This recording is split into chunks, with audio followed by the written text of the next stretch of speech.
You want to start investing, but before you can buy any investments, there's one thing you'll need to set up. And if you don't do it correctly, it could cost you a lot of money. It's your investment account. There are three main types of investment accounts here in the UK, with three different purposes. The ISA, SIPP, which is a self-invested personal pension, and a GIA, a general investment account. And in case we've not met, I'm Anna, a financial educator from Mentora Money. And in this video, I'll cover why your account choice matters, what each account is and what it's used for, a clear comparison table to show you how they stack up, and three essential questions to figure out which one is right for you. Please note, I won't be covering investing for your kids in this video through a Genius Stocks and Shares ISA, a Genius SIPP, or a GIA. Okay, why does it matter? Well, it's all about tax. When you invest, it's easy to focus on what to invest in, which is obviously important. But the account you invest through matters just as much. Why? Well, it's because of tax. In the UK, we have some fantastic tax-efficient accounts designed to protect your investments from tax over time, and the correct account can save you thousands over the years.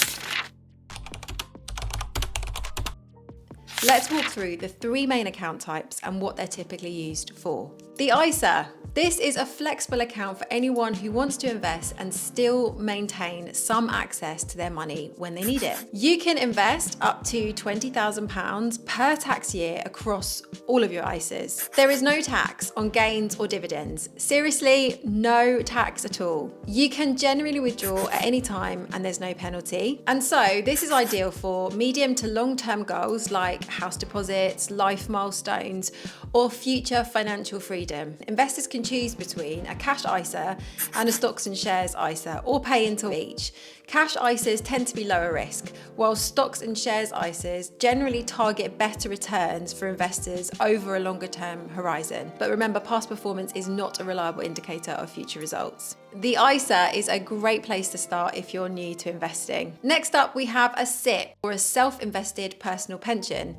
A SIPP is a personal account which is great for building up your retirement pot. You get tax relief on your contributions, so 20% is added automatically to what you put in, or more if you're a higher rate taxpayer. Your money is locked in until at least age 55, or rising to 57 in 2028. Up to 25% of your pot can be taken tax-free when you reach age 55, rising to 57 in 2028, and this is currently capped at £268,275. The rest is taxed as income. So this is ideal for long-term retirement saving, especially if you're self-employed or you want to invest for retirement beyond your workplace pension. If you don't need the money until retirement, the tax perks can make a SIPP a great option. Finally, we have the GIA, or the General Investment Account. A GIA is your most basic investment account. It has no tax advantages, but it also comes with no limits. So there is no limit on how much you can invest. You may have to pay capital gains tax or dividend tax, depending on your income and how much you earn from it. You can access the money anytime. So this is ideal for investing once you've maxed out your ISA limit for the year. You could think of it as your overflow account once you've used up your ISA or SIPP allowances.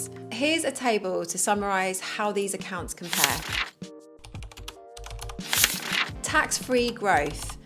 ISA, yes. SIPP, yes. GIA, no. Tax relief on contributions. ISA, no. SIPP, yes, 20 to 45%. GIA, no. Tax on withdrawals. ISA, no. SIPP, yes, after 25% tax-free lump sum. GIA, yes, capital gains or dividend tax may apply. Access to money. ISA, anytime. SIPP, after age 55 or 57 after 2028. GIA, anytime. Annual allowance. ISA is 20k across all ISAs. SIPP up to 60k, but this depends on income. GIA, no limit. So what are they ideal for? ISA, flexible investing for future goals. SIPP, retirement savings. GIA, overflow or extra investing.